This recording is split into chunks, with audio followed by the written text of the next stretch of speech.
Bien, entonces estábamos viendo las funciones del ADN, ya hemos visto dos funciones. La primera función es como dispositivo de almacenamiento de la información. ¿Y qué información? La información genética mediante el código genético e información para regular también la distribución de la expresión de esas proteínas que están reguladas por el código genético. O sea, dos tipos de codificación. Vimos también que la segunda función es la función de expresión, ¿verdad? Cómo se expresan esas proteínas, ¿verdad? Eh, bueno, eso regresando a hablar del código genético y de la regulación. Y la tercera función es la copia de la información, porque no tiene ningún sentido que tengamos la información si no puede subsistir en el tiempo, si no podemos hacer copias, si no puede persistir. Entonces de nada sirve esa información, ¿cierto? O sea, si yo no pudiera hacer copias, si yo no pudiera subir esta clase, por ejemplo, a la nube, todo, entonces de nada sirve, ¿cierto? La estoy grabando y al grabarla hago una copia y esas copias yo las subo a diferentes plataformas, las subo a YouTube, de YouTube la copio a la plataforma. Entonces la otra función del ADN es copiar la información, que esa información persiste en el tiempo. Bueno, entonces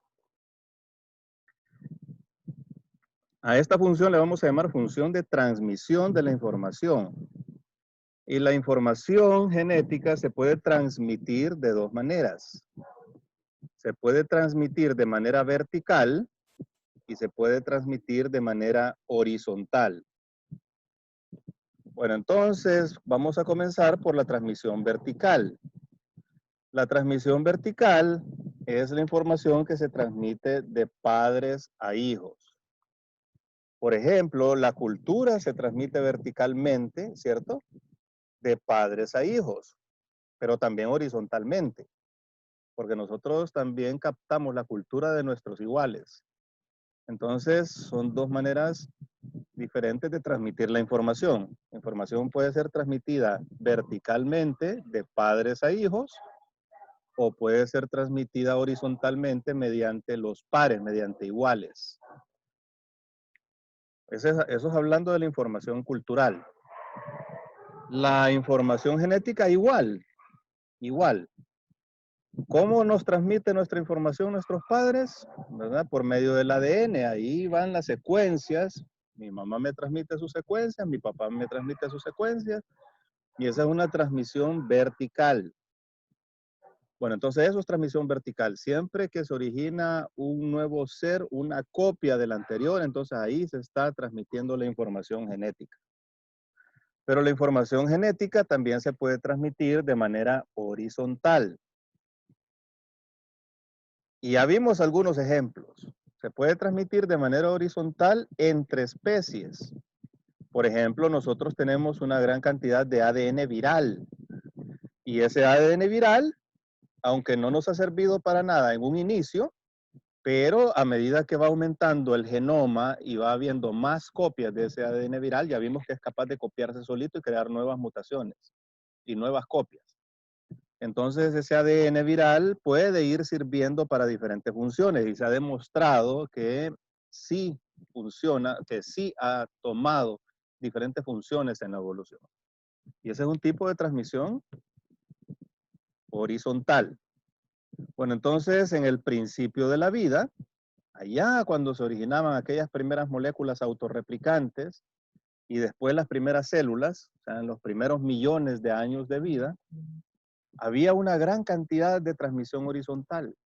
Unas bacterias se comían a otras, pero no solamente para adquirir energía, porque ahora nosotros comemos para adquirir energía y los aminoácidos para construir tejidos. Pero en aquel tiempo se comían unas a otras las bacterias no solamente para adquirir energía y para adquirir protoplasma, sino también para adquirir información. Muchos de los genes de algunas especies podían pasar a otras especies. Y entonces se extendía la información genética, ¿verdad? Por todo el mundo a través de los organismos vivos por ese método. Será la fagocitosis.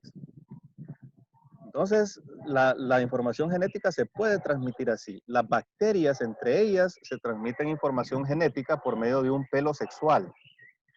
Las bacterias tienen un solo cromosomita.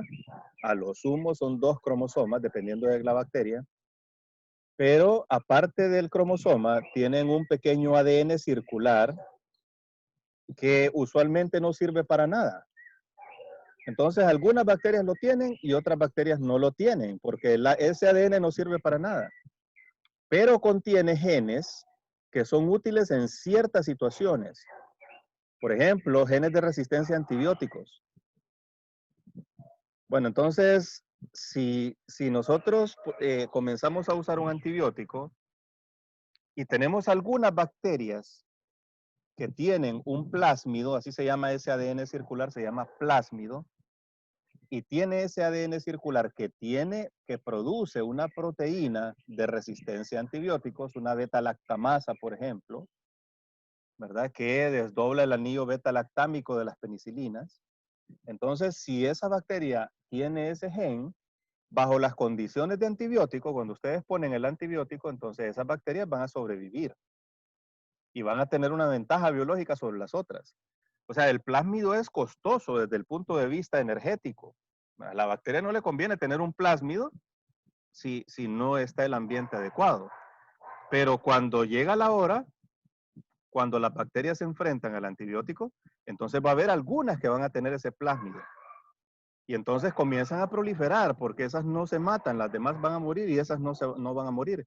Pero además de proliferar y pasar ese plásmido de manera vertical a las bacterias descendientes, a las 2 células hijas, también pueden pasar ese plásmido por medio de un pelo sexual a otras bacterias. Entonces, es como que contagian esa resistencia a antibióticos, ¿verdad? Están pasando genes de manera horizontal. Bueno, entonces la transmisión horizontal es un mecanismo común de transmisión de genes, un importante mecanismo en la evolución, ¿verdad? No hay que menospreciarlo.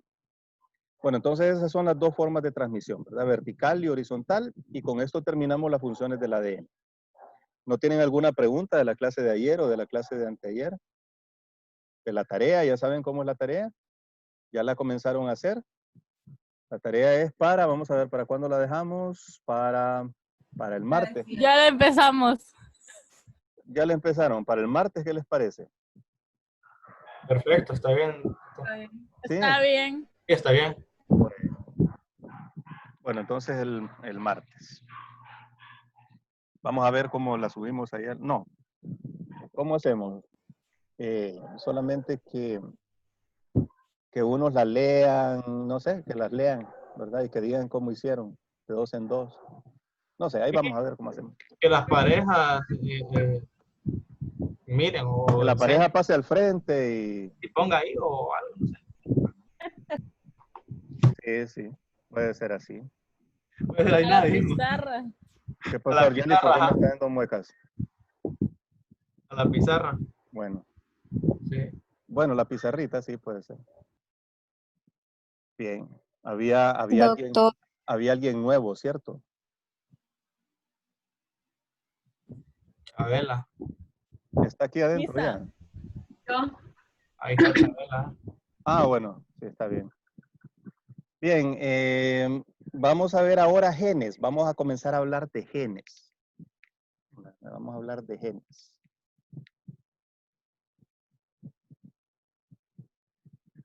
Bien, vamos a hablar de genes. Ya vimos que los genes son las estructuras portadoras de información que van a codificar para una proteína. O más bien, no vamos a decir proteína, vamos a decir para un ARN. Porque los genes que codifican para proteínas primero tienen que producir un ARN, pero hay otros genes que codifican también para ARN ribosomal y para ARN de transferencia y no codifican proteínas y también son genes.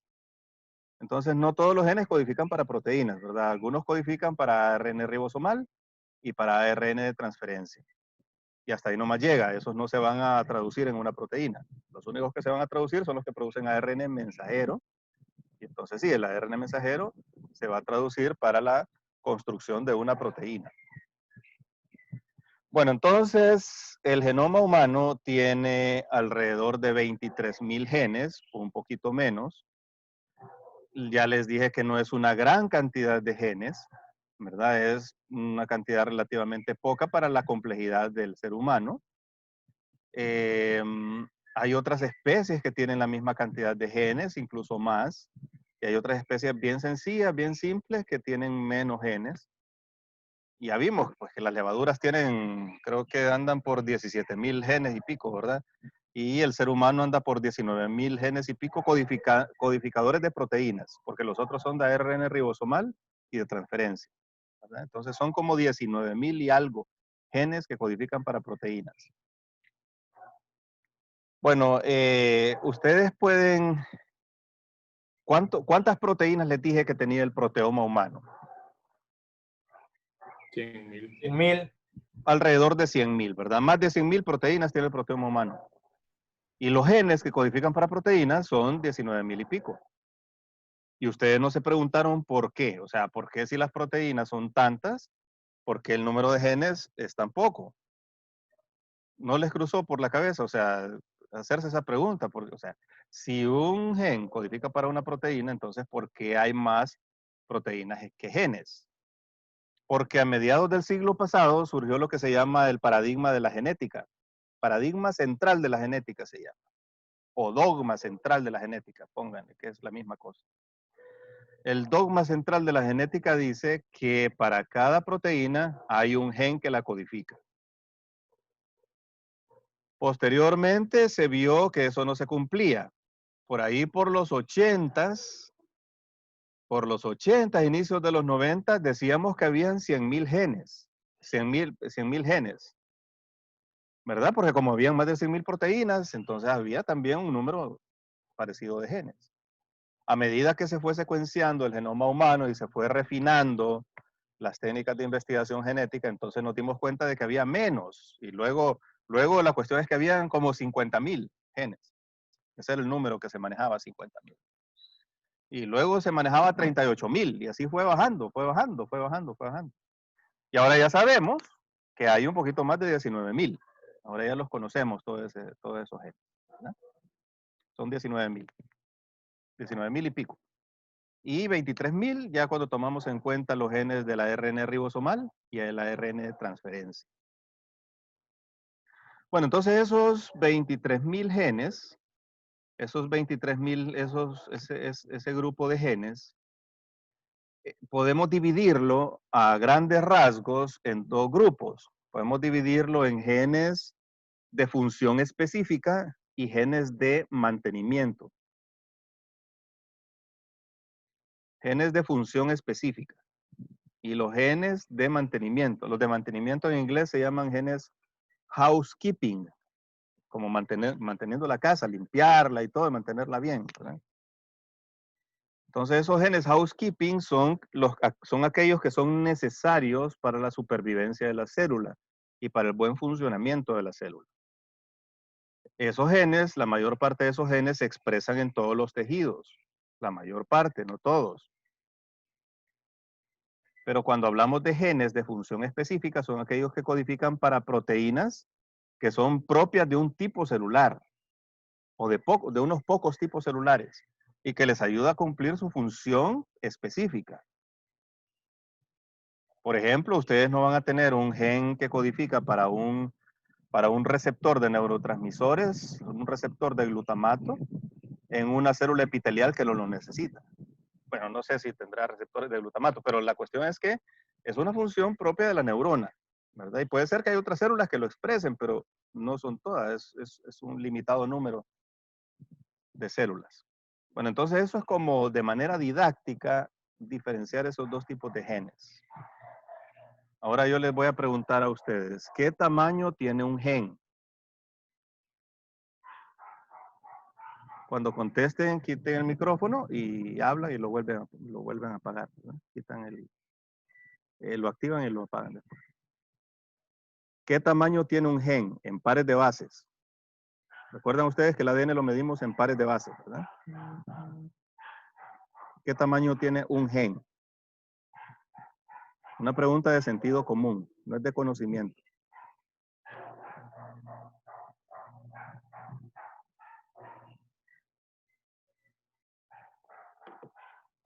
¿Alguien? Vamos a ver, los de las 9, los de las 10, ¿quiénes han estudiado más?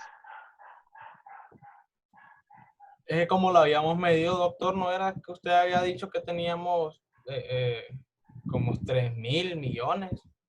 No me confundan. Bueno, vamos a aterrizar en eso. No se me confundan. Dos, doctor. No, ¿cuánto? ¿Cuánto? Dos. ¿Dos qué? ¿Dos qué? Nanómetros. Dos nanómetros. Bueno, ahorita Megabytes. parece que tienen como un poquito de enredijo, ¿verdad? Están un poquito confundidos. Con menor de 5 megabytes. Menor de 5 megas. Es una pregunta bastante, es una respuesta bastante buena. Bueno, la cuestión es que no me van a confundir. Yo dije que todo el ADN, todo el ADN humano, los 23 cromosomas del genoma humano, tienen 3.000 millones de pares de bases. Eso fue lo que yo dije, ¿verdad? Y ahí en esos 3.000 millones de pares de bases, ahí hay un montón de secuencias de todo tipo, con diferentes funciones. Entonces, no me confundan eso. Y también había dicho que el ADN, la doble cadena, mide 2.4 nanómetros de diámetro. Entonces, tampoco me confundan las medidas en diámetros, ¿verdad? Del diámetro, el grosor de la doble cadena. Vaya, si yo les pregunto, ¿cuánto mide de largo el ADN? ¿Cuál es la respuesta? ¿Cuál es la respuesta? ¿Cuánto mide de largo? 3.000 pares de bases. 3.000. Les voy a seguir haciendo preguntas. ¿Cuál es el tamaño de un ADN humano? ¿Cuánto mide? ¿En pares de bases? 3.000 millones. 3.000 millones. No 3.000, ¿verdad? 3.000 millones es 1.000.000 de veces más que 3.000. Y luego, ¿cuánto mide de grueso, de diámetro, una cadena de ADN? 2.4. Y si yo les pregunto, ¿cuánto mide de largo? 2.4 nanómetros. Si yo les pregunto, ¿cuánto mide de largo el ADN? ¿Cuánto me contestan ustedes? Por sentido común. 2. ¿Ah? 3.000 millones de pares de bases. No. ¿Por qué 3.000 millones de pares de bases? Eso es lo que mide todo el ADN humano. Pero ese ADN humano está metido en 23 cadenas diferentes. Cada cromosoma es una doble cadena. ¿Cierto? Bueno, entonces la pregunta que le estoy haciendo es de sentido común, porque ¿cuánto va a medir un ADN de largo? Eso depende del número de pares de bases que tenga. Un ADN puede tener 10 pares de bases, o puede tener 1.000, o puede tener una megabase. Entonces, eso depende, pues. La misma pregunta que les hice para las proteínas. ¿Cuánto mide una proteína? ¿Se acuerdan que les lo dije? ¿Cuántos aminoácidos tiene? Pues depende de la proteína. Hay proteínas pequeñas con unas cuantas decenas de aminoácidos, y hay otras que son gigantescas que tienen miles de aminoácidos. Entonces depende. Bueno, entonces lo mismo va para el gen. ¿Cuánto mide un gen en pares de bases? Eso va a depender. Si el gen está codificando una proteína grande, evidentemente que ese gen tiene que ser grande, tiene que tener muchas pares de bases. Y si ese gen está codificando una proteína pequeña, va a tener pocas pares de bases, va a ser pequeño. Entonces depende del gen, ¿verdad? Va a haber genes pequeñitos y va a haber genes grandotes. Y recordemos que el gen no es un objeto físico. El gen es simple y sencillamente son cadenas de ADN, como los que no son genes. Un cromosoma es una doble cadena, de principio a fin, larga. Si nosotros extendiéramos todo el ADN de los cromosomas y los pegáramos en una sola cadena, mediría como 2 metros de largo, ¿verdad? Es una cadena bien larga, pero está pedaceado en 23 pedazos, ¿verdad? Los cromosomas. Pero esa doble cadena que está hecha de nucleótidos, desde el punto de vista físico, no se diferencia un nucleótido del otro, son nucleótidos. Todos tienen las mismas, tienen propiedades físico-químicas similares. Entonces, desde el punto de vista físico, el gen no tiene ningún sentido. El gen es un tipo de secuencia que codifica para una proteína o para un ARN más bien, ¿verdad? Entonces es un tipo de secuencia que codifica para un ARN. O sea que es un término informático, no es un término físico, no es un término bioquímico tampoco, ¿verdad? Porque el gen, el ADN, es ADN aunque sea gen y aunque no sea gen. Es más, la mayor parte del ADN, la mayor parte de esas secuencias no son genes, ya lo vimos. Los genes vienen siendo menos del 5%. Entonces es un término informático. El gen es un término, es un objeto, pero que porta información, que está hecho físicamente de ADN, pero también los que no son genes dentro del ADN están hechos físicamente de ADN y no hay nada que los diferencie desde el punto de vista físico. ¿Estamos? Bien, ahora vamos a ver la estructura de un gen. Vamos a ver la estructura de un gen. ¿Cómo está constituido un gen? Todo esto es informática, ¿verdad? O sea, no son cositas físicas que me van a decir aquí está el gen, y aquí está esto, aquí está lo otro. No, o sea, son procesos, son partes del ADN que están involucradas en procesos, ¿verdad? Son portadoras de información, entonces así voy a hacer esa clasificación de las partecitas del gen.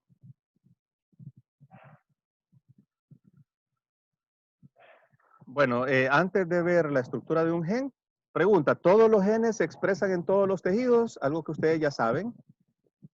Solamente contéstenme sí o no. Todos los genes se expresan en todos los tejidos. Háganme así o háganme así. Todos los genes se expresan en todos los tejidos, ¿sí o no? No. No, ¿verdad?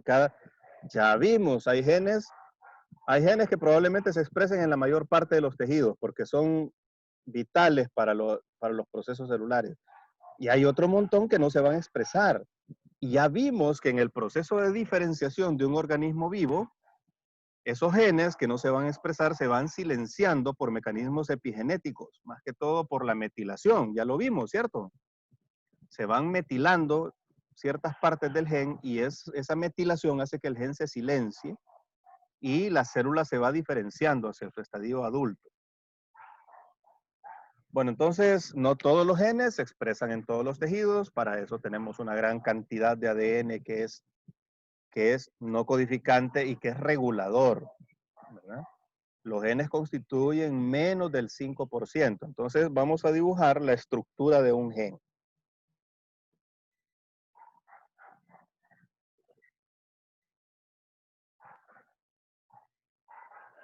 Bueno, entonces voy a dibujar una línea acá. Y supongan que ese es el ADN, una de las cadenas del ADN. Y aquí en este lado tenemos 5'. Y a este otro lado tenemos 3'.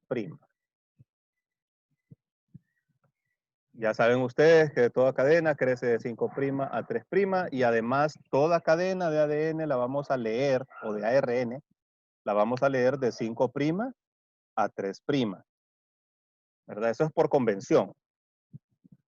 Bueno, entonces todos estos son nucleótidos. Nada más que yo dibujé nada más un hilito, pero pongan ustedes que son como pelotitas, nada más que no se ven porque están lejos.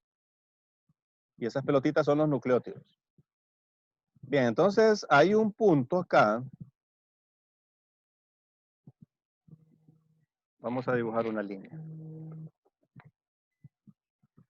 Permítanme un segundo, tengo que recibir una llamada ahorita.